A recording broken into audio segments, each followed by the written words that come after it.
What's up, y'all? Welcome to another episode of Kingdom Community. I'm your host, Nate King. I'm speaking a little low because my friend is asleep in the other room, or the room just adjacent. So hopefully you all can hear me well. It looks like you should be able to. Yeah, it looks like you should be able to. So everything should be fine. This episode, I wanted to talk about. I wanted to talk about, well, my favorite subject, which is like God and the love of God. And I do know that people talk about God quite often, when it, well, just because it's hard to deny the fact that there is, you know, a bigger power than us, and we always have examples of in our own life of the fact that there's actually someone out there looking out for us, and because people don't know who God is literally, like people say that they go to church and they read their Bible and they get baptized and stuff like that, and they believe that they know God, and that is not the case. When you think that you know God and when you actually know God, there is a huge difference. There's a huge difference. You notice the difference when you think you believe and when you actually believe and have faith. There's a huge difference. Most humans are pretending to have faith and trust in God.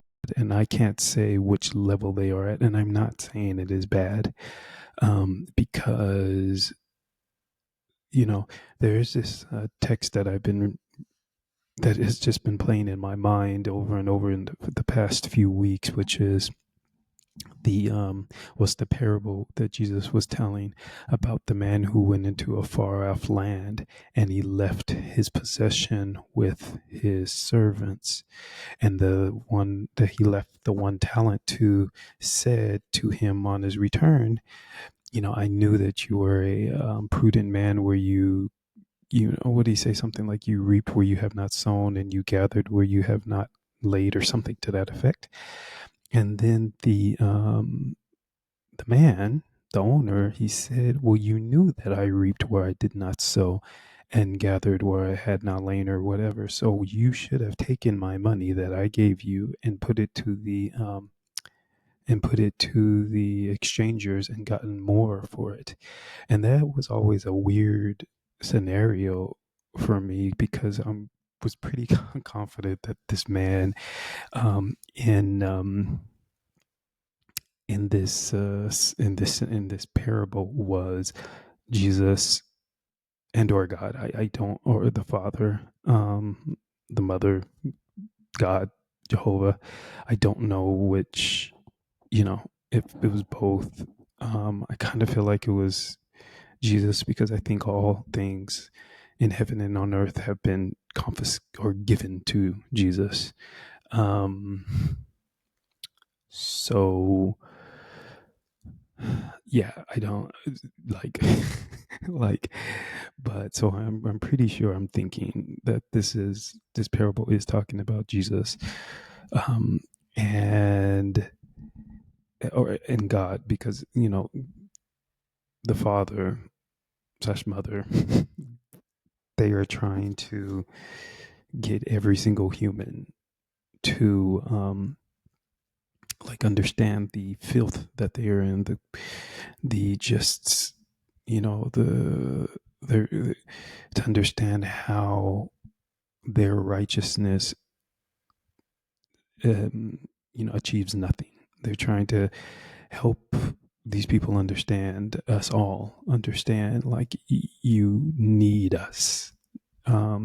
You need God. You need God to take you out of this. You need God to lift you up, to bless you, and stuff like that. It's not. This is like a parent telling like a toddler who's like, I can do it my way, or even a teenager, no, you need my help. Otherwise, you're going to destroy yourself. And so this is the case. You know, is this a little foggy?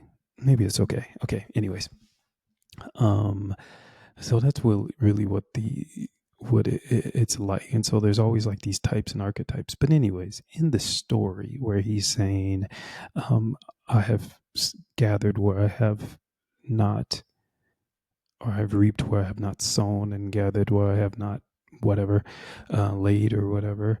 It was interesting to me, and I had been talking to God about it because I was like, that's really a weird statement. But the fact of the matter is that it is true, at least in one sense that I know of, which is God does not sow fear. God does not sow um, disdain amongst people. Um, God does not, beat people into submission, but um, humans do. But if it is because of those things that God did not sow, that you have come to God, or that God is able to reach you, God will. So for God, there's nothing off limits, right? For God, God's like, I didn't scare you, but if your fear has made you come to me, I will take that and I will show you how not to be afraid, and how um, to actually love. And so I'm not saying, and to tie this back into like how I started, if people are like pretending to know who God is, like they think that that's how it works. It's not how it works. But if they are using that, and God uses that to actually reach them, then so be it. I'm not going to be like, no, you can't do that. You do whatever it is that you feel you need to do to get closer to God. God will do the rest. God will do it. But I do want to state that there is a difference between this pretending, because I've lived both of them, this pretending like of knowing who God is and what God's love is, and the actual knowing of it. There's a difference between hearing it and believing that you believe it, and then experiencing it yourself, right? And when you experience it yourself, it's you recognize, this is something that I've been speaking out about more and more lately, is that people will they call them Bible thumpers. People will just take the Bible and try to tell people how they should live and stuff like that, or whatever, right? You should be able to have a relationship with God with or without the Bible, right? If your assumption is I need the Bible in order to find my salvation, you are not on the right path. It is God is states, "Thou shalt have no other gods before me," right? In heaven or on earth, right? And one thing that humans tend to do, and it is just because of the sinful makeup that we have, is when God blesses us using something, which God mostly does, right? God is always using something to bless us with. And when God does that, humans are so short sighted that we see that and then we cling to it, right? So if God has used a human to bless you somehow, like you're in a strait, you're in a dire situation or whatever, and some human comes by and then helps you out or whatever. We are quick to cling to that human, like, oh my God, this is my savior, sort of thing. No, no, he's not. That person is not your savior. That person was used by God, but that person is not your savior. And I speak from experience. I know the things that I'm talking about, and perhaps you do in your own life. It is very easy for humans to kind of get to lose our sight, especially if we have asked and asked and asked and asked God for something, so much so that we're just kind of like tired, and then it finally comes and we're so like relieved. It is very easy for us to, you know, just turn our attention towards the thing that saved us, and it's also very easy to, especially if we've asked for something for so freaking long, to be afraid of losing it again, so that we kind of like cling to it. It is very possible for that. And it is, these are human conditions. But first things first, you've got to know that the gift comes from the giver. So the gift is not the one that should be praised. Now, if it is a human, or if it's an animal, or something like that, there are thanks to be given and gratitude to be given. That is absolutely true. Like if God uses, like, for example, my friend, I'm staying with a friend now too, but my friends have helped me in this time where I've been like homeless, and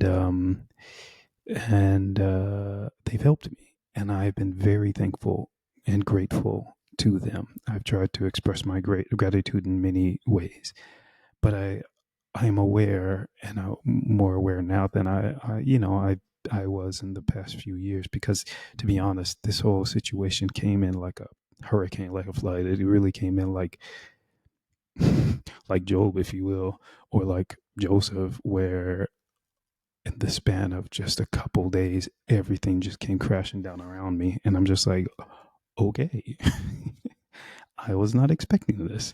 So, but I have shown great gratitude towards my friends, and the people who have, just in general, the people who have helped me. They have been helpful. But in my heart, I have learned that God has brought me to these people, or has brought those people to me to bless me, to help me. And therefore, my heart has learned to thank God for hearing my prayer, and for leading me to the place that I need to be, or leading the people to the place to me, in order to get whatever accomplished, and that is a kind of a pivotal point, because you think, oh, you learn to realize that you that God knows the thoughts of your heart, right? But then there's a change when you have your own personal relationship with God, and you realize it just your mind becomes clear, and you recognize, oh, God does actually know when I am looking to God in my heart for a solution, or if I'm looking to humans for a solution, right? Looking to humans for a solution is a bad idea, because humans don't know what they're doing and they cannot save you. God has every solution possible, and many of the solutions, I'll say many because I don't know, there's still a lot that I don't know, but many of the solutions are very simple and very easy, not complex at all, not very involved. It's just the way it is, but God has those solutions. But if you're looking to man and trying to trust in man for those solutions, even if you're praying to God, you're going to be hard pressed to get a good solution, right?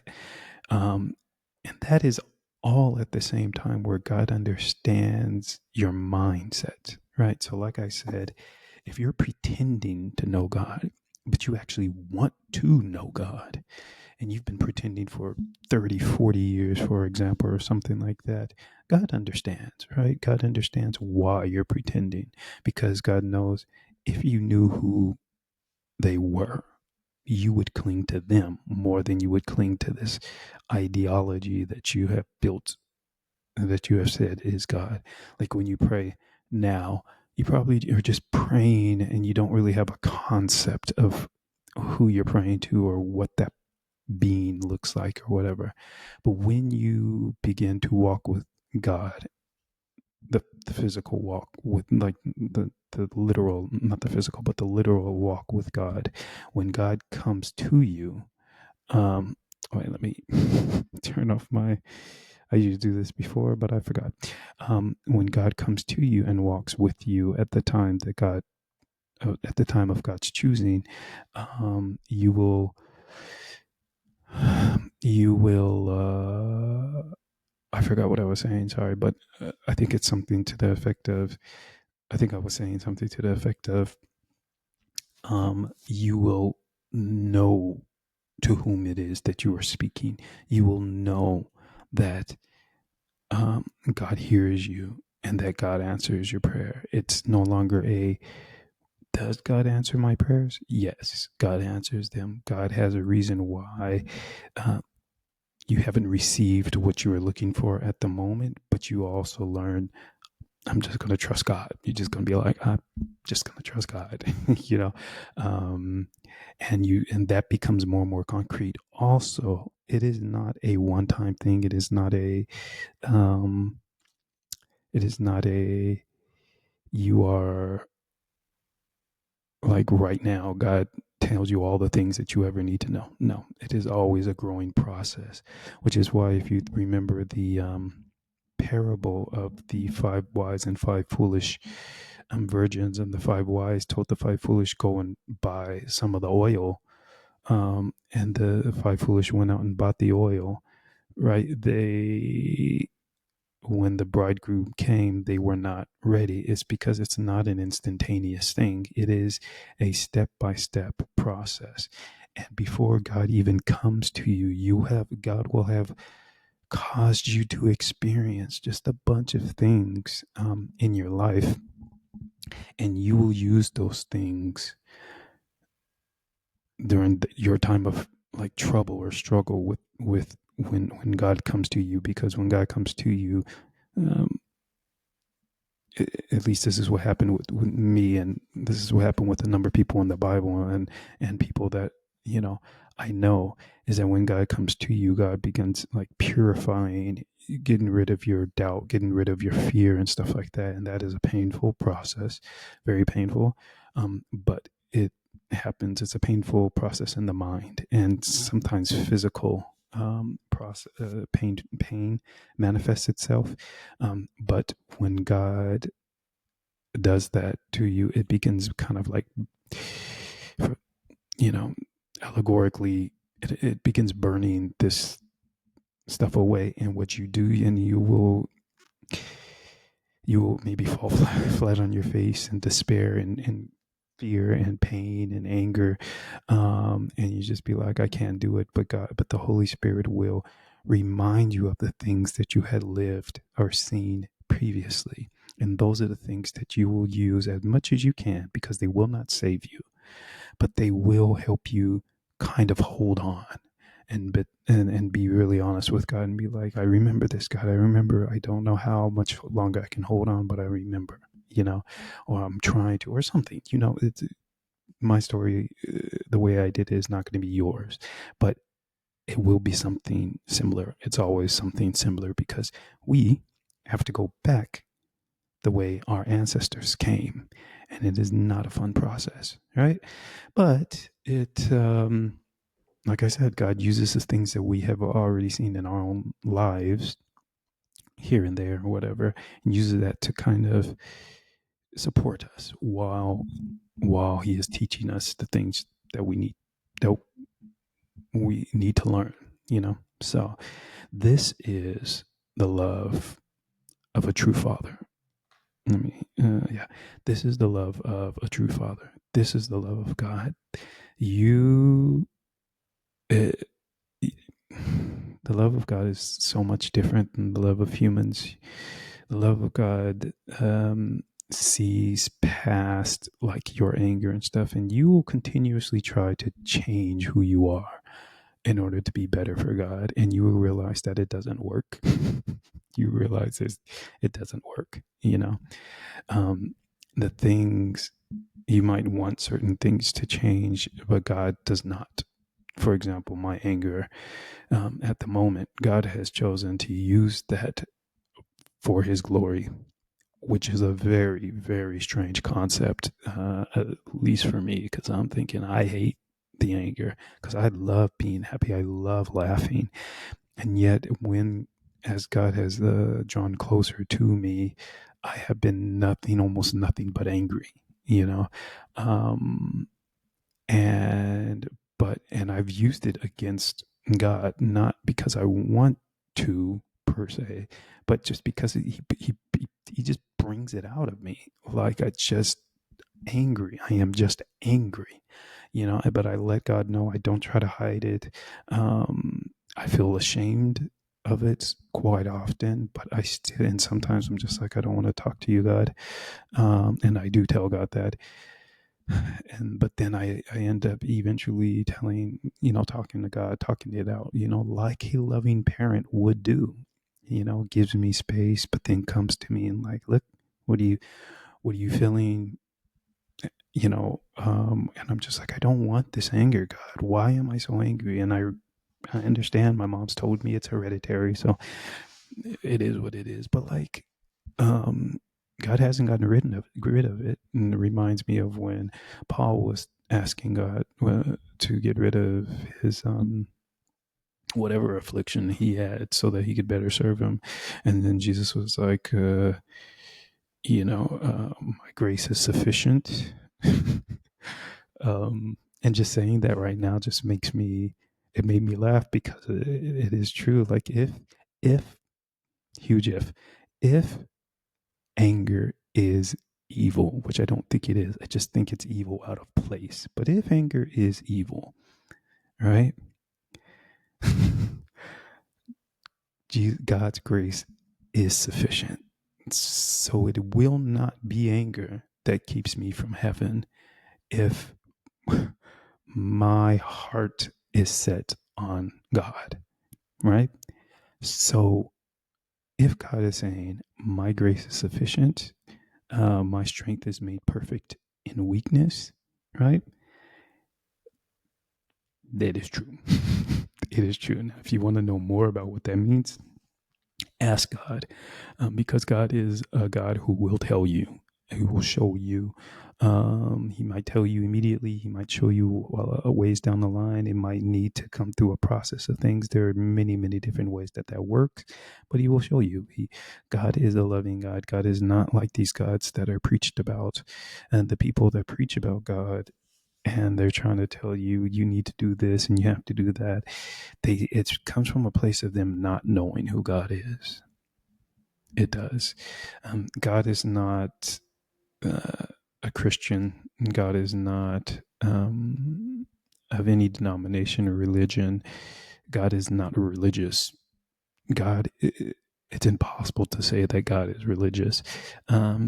God is, it's, it's like saying, I don't believe in my father or mother. That's what it's like saying, you know? And the difference is we see or can feel our father. We can see and feel our father and mother, but we cannot see or feel God. And unfortunately, we can draw away from God. Now, I have wrestled with God because I do believe that humans now, we haven't even had a chance to walk with God to decide whether we want to or not. And I think there's so many people, at least nowadays, who really would like to have a real relationship with God, not religion, not a denomination, not a church, with God, like a real relationship with God, if they had the opportunity. And that opportunity comes when God is ready for it to come, when God knows that you're ready for it to come. Mine's literally just started a number of months ago. Now, granted, God had been working with me, showing me things long before this, my entire life, basically. But it was always just very sporadic for me. It seemed sporadic, right? But guess they were just really well timed, and I wrote a lot of them down, and I remember quite a few of them.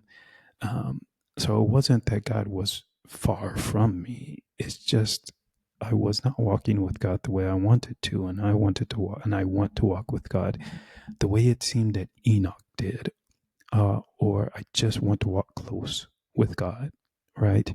I do want that. Um, Sometimes I hesitate because I have learned that asking God for some of these things usually requires a lot of pain. And while I am very pain adverse, I am very desirous of obtaining the thing that I have desired. So, like, it's like, and so that's what I tell God. I don't want the pain. I don't want it. Please take it from me. But also at the same time, I do want the process.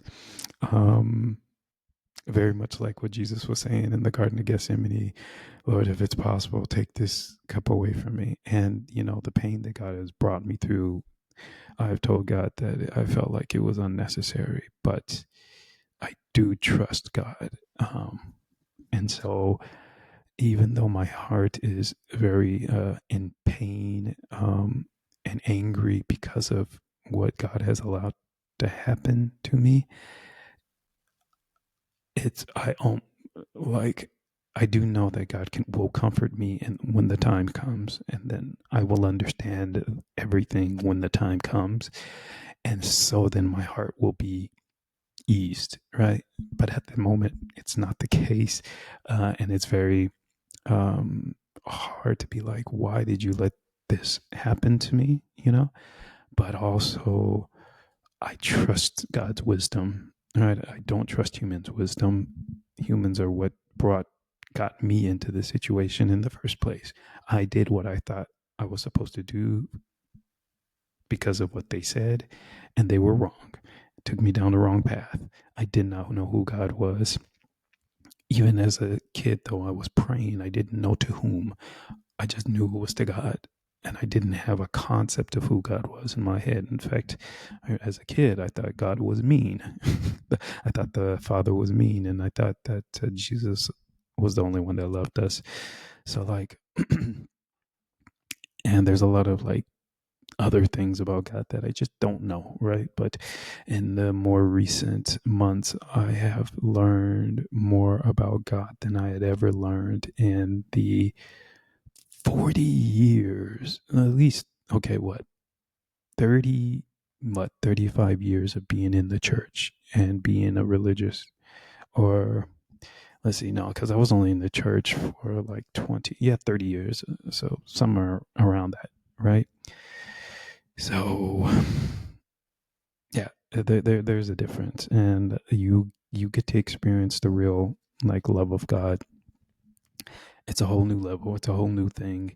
The love of God teaches you to be patient with your humans, your fellow humans, because they're crazy. But they're crazy because that's what sin has made them crazy. And I know there's a lot of people who like to deny that sin exists and evil exists and stuff like that. It does exist, just because you see how humans act. You're like, well, if it's not sin, it's just pure evil. Just pure evil and stupidity. So, like, take your pick. Whatever it is you want to call it, that's what it is, and I don't like it. All right. So, God is desirous of like purifying us. I don't know if God will purify us from that on this earth immediately, but I don't know what God's plan is either. It could be that is the case, but yeah, there's also something that humans are unable to do. I have learned they are unable to soften their heart. They are very able to harden their heart, and they do quite often. But to soften it, they are unable to do that. Now, they can desire that it be softened, but from my experience, and I could be wrong, so may God correct me if I'm incorrect, but only God can soften our hearts. It's amazing how that is the case, right? But it is necessary for us to be able to, the problems of the earth come from the evil of humans, right? But it is only the Holy Spirit who is able to reach the hearts of humans so that their evil can be turned into good again. Jesus, God reaping where he has not sown. Men sow evil, but God can turn it into good because God can do that.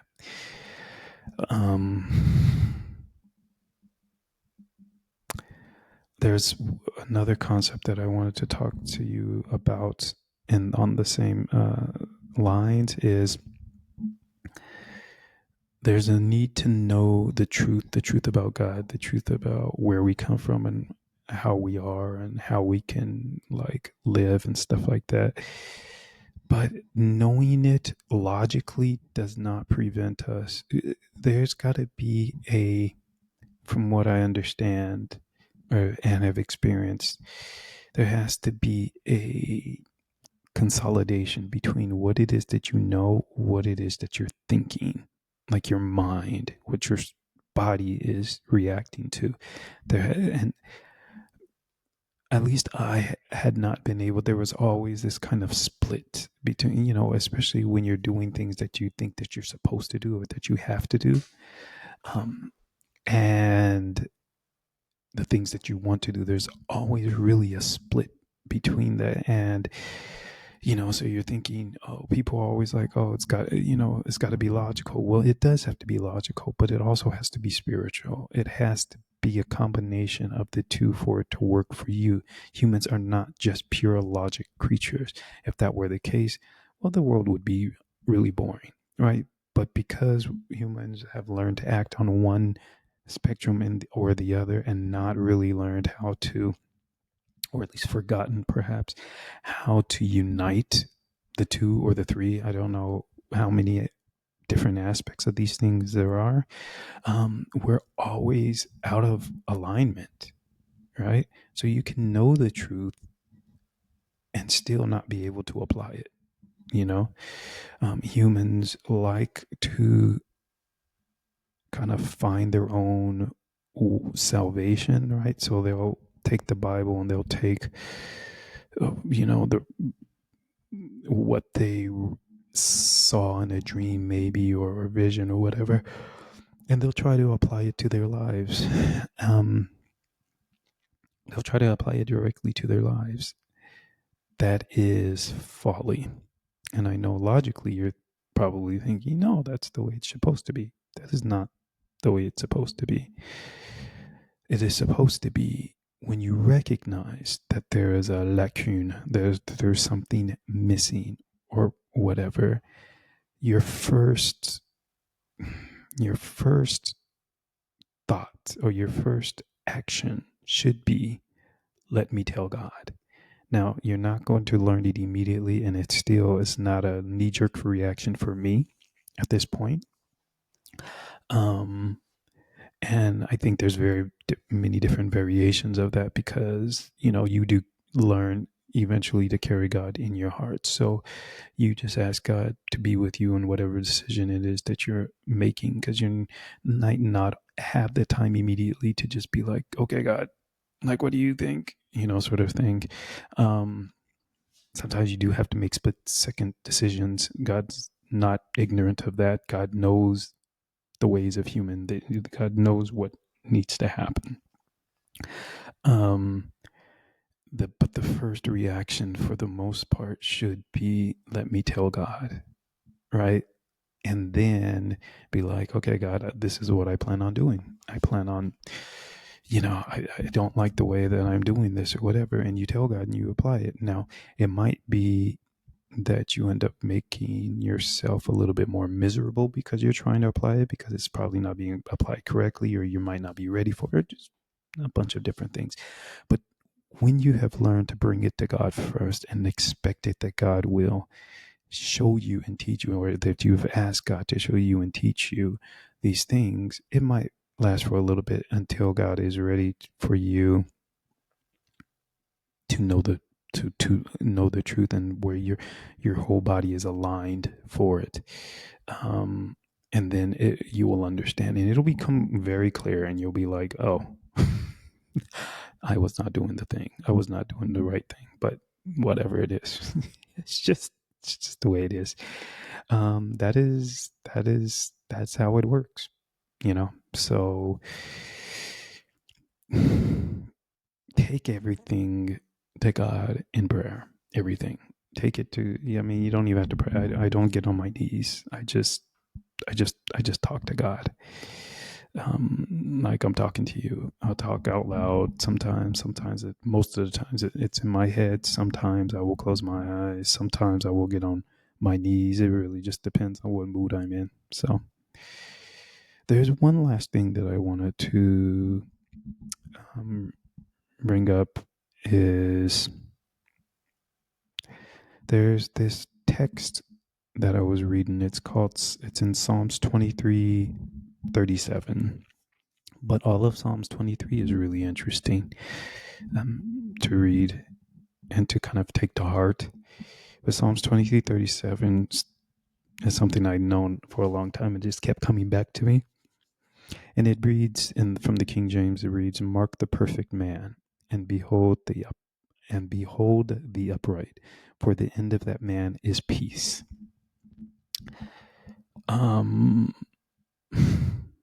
The end, the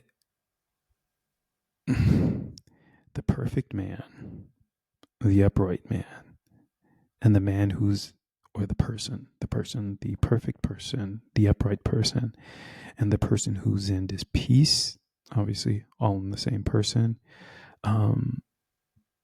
God brings that about. That is the love of God that brings that about, right?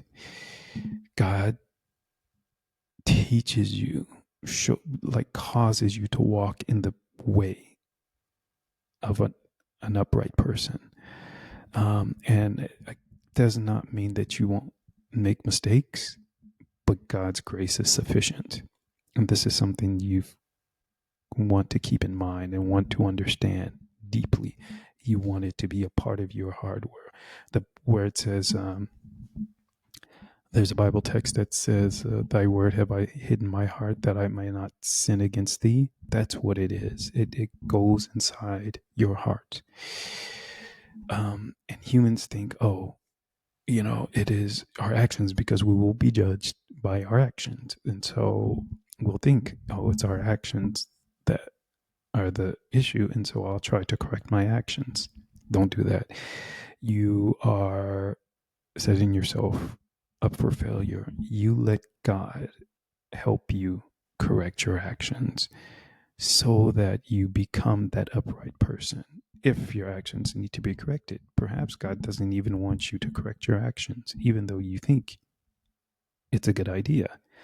And so you have to have that discussion with God, figure out what it is. Why? Because God's grace is sufficient. It is perhaps necessary for you to be continuously doing the thing that you are doing. If it's something that you absolutely do not want, you tell God and let God explain to you why you need to be doing it or not, or how long it will take you to get rid of it, or whatever the case may be. But the end of the person who is following after God, not even the end, but the walk of the person who is following after God, is peace. Use that to notice, to identify people who are preaching God and God's quote unquote love. Look at their life. Is it peaceful? Is it chaotic? Are they full of worries and doubts and whatever? And again, you can be worried, you can be doubtful, There's nothing that you cannot be. Again, God uses whatever it is that you are suffering from to help heal you, to help bring you to them. But God gives us the spirit of peace and of a sound mind. And it's not like at the very end that is the case. It is during our lifetime. So use that to just recognize if this person really is as close with God as they might claim to be. There you go. Just, I guess, that flat out. Okay. Well, I'm not going to drag this out any longer. Hopefully, I was able to share with you a little bit more about my experience as far as God's love is concerned. I'm going to do another episode right after this, and this is an episode that I'm really going to like doing as well. Probably like doing it better than this one, because this one is it's very hard to bring out the concepts of who God is. It's very difficult to do that because it's also very individual. It's different from everybody, but it's different from person to person, but everybody will be able to see and know who, if you are, if God is walking with you, if you are walking with God, they will be able to see and they will be able to know. You will not need to tell them that you do. They will see it. They will experience it somehow. They will know, so just keep that in mind. And seek to experience the true love of God. Ask that God comes to you at the time, that God visits you, like God did Hannah, right? Samuel's mother. Hannah was asking, and then finally God visited her. God visited also Sarah. She was also asking, or Sarah. I think it was after. So Sarah. When God will visit you, God will come to you. Be prepared to welcome him as much as possible. You can't do it alone, but God will set it up for you. Okay? All right. Well, have a great day, and we will talk. Hopefully, you'll see my other videos. Okay. Ciao.